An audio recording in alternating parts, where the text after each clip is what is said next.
ang nag-deliver papunta sa bahay nila Pangulong Bongbong Marcos at Speaker Martin Romualdez mag-insert o magpasok ng 100 billion worth of projects sa BICAM.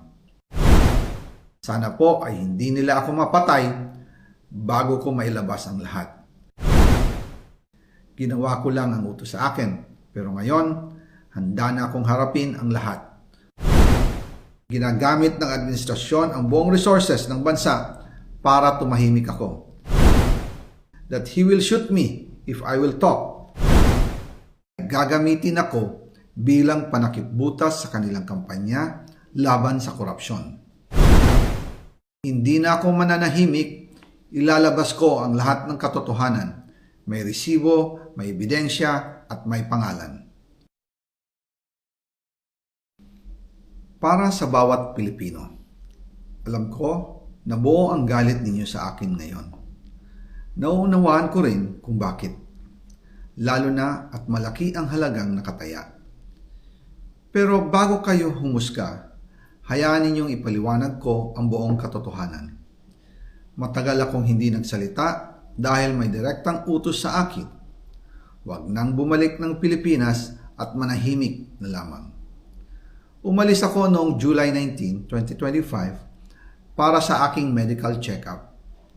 Nakaplanong bumalik pagkatapos ng SONA ni Pangulo.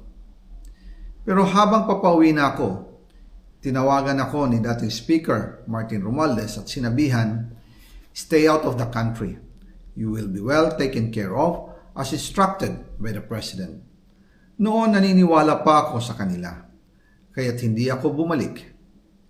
Tumikom ang aking bibig, sumunod ako, pero ang hindi ko alam, ang ibig pala nilang sabihin sa aalagaan ka namin ay gagamitin ako bilang panakipbutas sa kanilang kampanya laban sa korupsyon.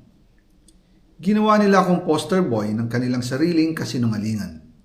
Ngayon, hindi na ako mananahimik, ilalabas ko ang lahat ng katotohanan. May resibo, may ebidensya, at may pangalan. Nagsimula ito nung tumawag si Sekmina Pangandaman sa akin nung nag-umpisa ang BICAM process last year, 2024. Ang sabi niya, katatapos lang ng meeting nila ni Pangulo at may instructions na mag-insert o magpasok ng 100 billion worth of projects sa BICAM. At sinabi pa ni Sekmina, you can confirm with Yusek Adrian Bersamin dahil magkasama sila sa meeting ni Pangulong BBM noong araw na yon. Tinawagan ko po agad si Yusek Adrian Bersamin at tinanong ko kung may instruction nga ba ang Pangulo na magpasok ng 100 billion during their meeting. Ang sabi niya ay totoo nga po. Right after our conversation, tinawagan ko po si dating Speaker Martin Romualdez at nireport ko ang instructions ng Presidente to insert the 100 billion projects. At sinabi niya sa akin, what the President wants, he gets. After ng ilang araw, nag-set po ng meeting si Sekmina Pangandaman at Yusek Adrian Bersamin sa amin ni dating Speaker Martin Romualdez sa Aguado Building in front of Gate 4 ng Malacanang at nandun din po si Yusek Jojo Cadiz. During the meeting, binigay po ni Yusek Adrian Bersamin ang listahan na worth 100 billion. Tinanong ko po si Yusek Adrian kung saan galing ang listahan. Ang sagot niya, galing kay PBBM mismo at binigay niya ito mula sa brown leather bag.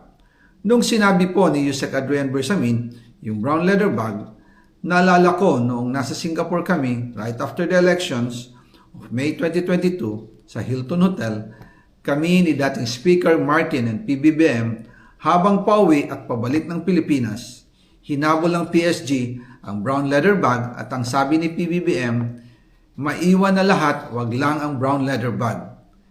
Kaya naniwala ako na utos talaga ito ng Pangulo. Pagkatapos ng ilang araw, I informed sina dating Speaker Martin Romualdez, Sekmina Pangandaman, Yusek Adrian Bersamin, and Yusek Jojo Cadiz na kung pwede 50 billion lang ang ipasok sa program funds dahil so sobra ang DPWH funds versus sa DepEd. In practice, hindi pwede na mas malaki ang budget ng DPWH kaysa edukasyon. And yung balance na 50 billion, ilagay na lang sa unprogrammed funds for the 2025 budget dahil Office of the President din ang nagre-release ng lahat ng unprogrammed funds. Pagkatapos ng isang araw, tinawagan ako ni Sec Mina at sinabi ang mensahe ng Pangulo. Ipasok ninyo yan dahil pinangako na sa akin ni Speaker Martin yan at hindi na pwedeng baguhin. Kumbaga, ang utos ng hari hindi pwedeng mabali. Again, I informed the Speaker and asked clearance about the instructions ng Pangulo. At ang sabi niya, wala tayong magagawa.